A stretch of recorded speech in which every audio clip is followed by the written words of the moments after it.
Assalamualaikum warahmatullahi wabarakatuh. Kami dari kelompok 1 yang beranggotakan Sylvia Roshida Kumala, Bayu Aji S, Aprisela Ainur Isnaini, Sumiati, Hafiz Al-Fauzi Zafran, dan Dewi Wijayanti akan mempresentasikan materi tentang penyajian laporan keuangan syariah PSAK 101 dan non-syariah PSAK 1. Untuk materi pertama akan disampaikan oleh Mbak Dewi. Komponen laporan keuangan non-syariah sesuai PSAK 1. Yang pertama, ada komponen laporan posisi keuangan. Itu terdiri dari aset, liabilitas, dan ekuitas. Di mana aset terdapat dua jenis, yaitu aset berwujud dan tidak berwujud. Aset berwujud terdiri dari aset lancar dan aset tetap. Sementara untuk aset tidak berwujud itu terdiri dari hak dan sumber daya non-fisik lainnya. Lalu yang kedua, kewajiban dan atau liabilitas. Itu merupakan utang atau kewajiban hukum perusahaan yang mungkin timbul selama aktivitas operasional bisnis berjalan. Akun kewajiban sendiri meliputi utang lancar, utang jangka panjang, gaji, bunga, simpanan pelanggan, dan kewajiban lain kepada pihak ketiga. Lalu komponen ketiga yaitu ekuitas. Ekuitas merupakan modal yang tersedia untuk dibagikan kepada pemegang saham. Nilai ekuitas terdiri dari unsur residual dari suatu entitas telah dikurangi kewajiban.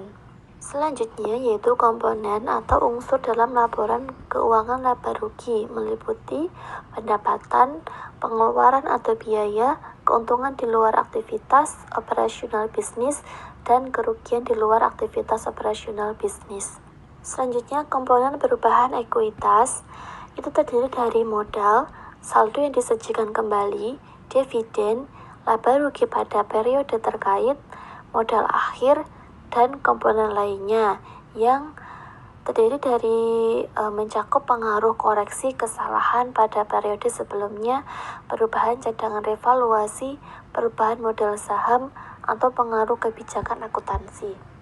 Lalu selanjutnya, komponen dalam laporan keuangan arus kas meliputi yang pertama, arus kas dari aktivitas operasi, yang kedua, arus kas dari aktivitas investasi, yang ketiga, ada arus kas dari aktivitas pendanaan. Untuk selanjutnya, yaitu komponen catatan atas laporan keuangan, di mana entitas pelaporan diharuskan untuk menyajikan catatan atas laporan keuangan sebagai bagian yang tak terpisahkan dari laporan keuangan untuk tujuan umum. Catatan atas laporan keuangan ini dimaksudkan agar laporan keuangan dapat dipahami oleh pembaca secara luas, tidak terbatas hanya pembaca tertentu ataupun manajemen entitas pelaporan.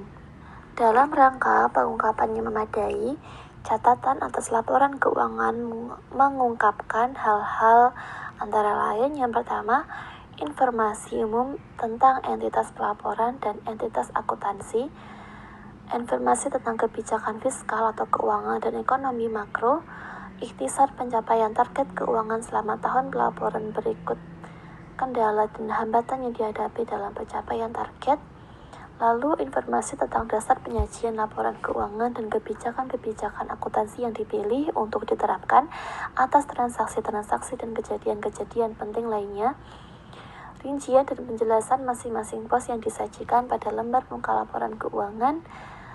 Yang keenam, informasi yang diharuskan oleh pernyataan standar akuntansi pemerintah yang belum disajikan dalam lembar muka laporan keuangan.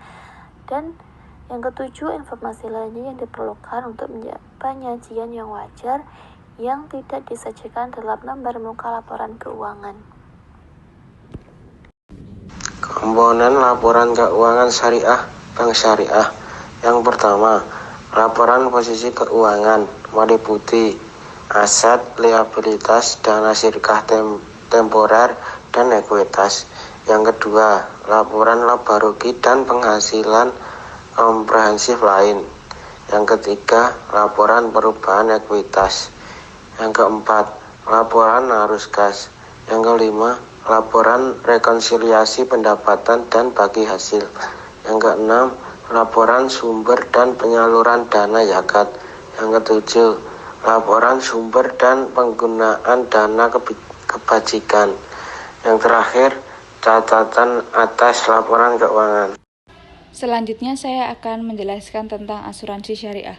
Asuransi syariah adalah sebuah usaha untuk saling melindungi dan saling tolong-menolong di antara para pemegang polis yang dilakukan melalui pengumpulan dan pengelolaan dana tabaruk yang memberikan pola pengembalian untuk menghadapi resiko tertentu melalui akad yang sesuai dengan prinsip syariah.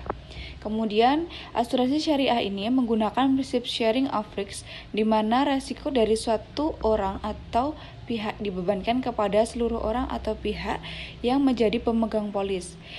Sangat berbeda dengan asuransi konvensional, di mana asuransi konvensional itu menggunakan sistem transfer of risk, di mana resiko dari pemegang polis dialihkan kepada perusahaan asuransi. Kemudian asuransi konvensional ini memiliki beberapa keunggulan, di antaranya yang pertama yaitu pengelolaan dana menggunakan prinsip syariah Islami, kemudian transparansi pengelolaan dana pemegang polis, kemudian pembagian keuntungan hasil investasi, kemudian kepemilikan dana, kemudian tidak berlaku sistem dana hangus, dan yang terakhir yaitu adanya alokasi dan distribusi surplus underwriting. Selanjutnya yaitu asuransi syariah itu sendiri memiliki beberapa produk, di antaranya yaitu produk asuransi syariah yang memberikan manfaat berupa santunan atau penggantian jika terjadi musibah seperti halnya meninggal dunia, sakit, kecelakaan, kerusakan ataupun kehilangan harta benda. Kemudian yang kedua ada produk asuransi syariah yang memberikan manfaat asuransi berupa santunan jika peserta meninggal dunia dan manfaat berupa hasil investasi. Yaitu jenis-jenis laporan keuangan pada asuransi syariah. Yang pertama ada laporan posisi keuangan. Laporan posisi keuangan ini berguna untuk melihat posisi dan informasi keuangan dalam satu periode.